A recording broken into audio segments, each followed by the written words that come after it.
प्रणम्य शिरसा देवं गौरीपुत्रं विनायकं भक्तावासं स्मरे नित्यं मायुक्कामार्थसिद्धये।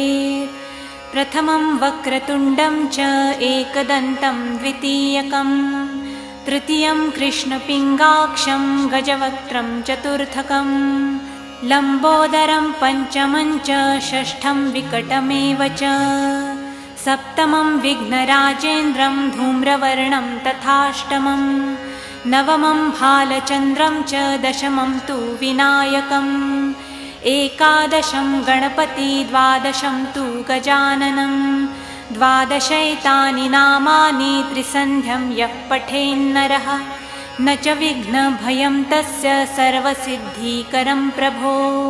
विद्यार्थी लभते विद्यां धनार्थी लभते धनं पुत्रार्थी लभते पुत्रान् मोक्षार्थी लभते गतिं।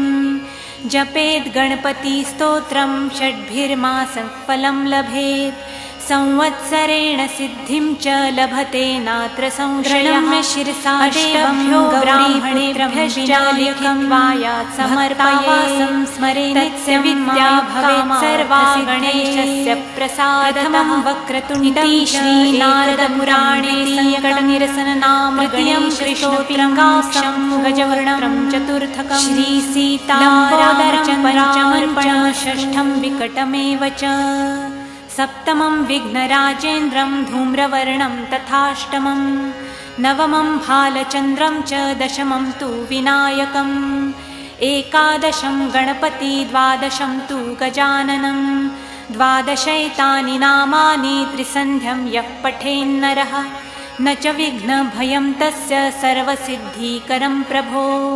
विद्यार्थी लभते विद्यां धनार्थी लभते धनं पुत्रार्थी लभते पुत्रान् मोक्षार्थी लभते गतिं।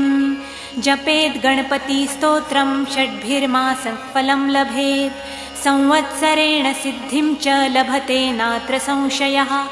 अष्टभ्यो ब्राह्मणेभ्यश्च लिखित्वायात् समर्पयेत् तस्य विद्या भवेत् सर्वा गणेशस्य प्रसादतः। इति श्रीनारदपुराणे संकटनिरसननाम गणेशस्तोत्रं सम्पूर्णम्।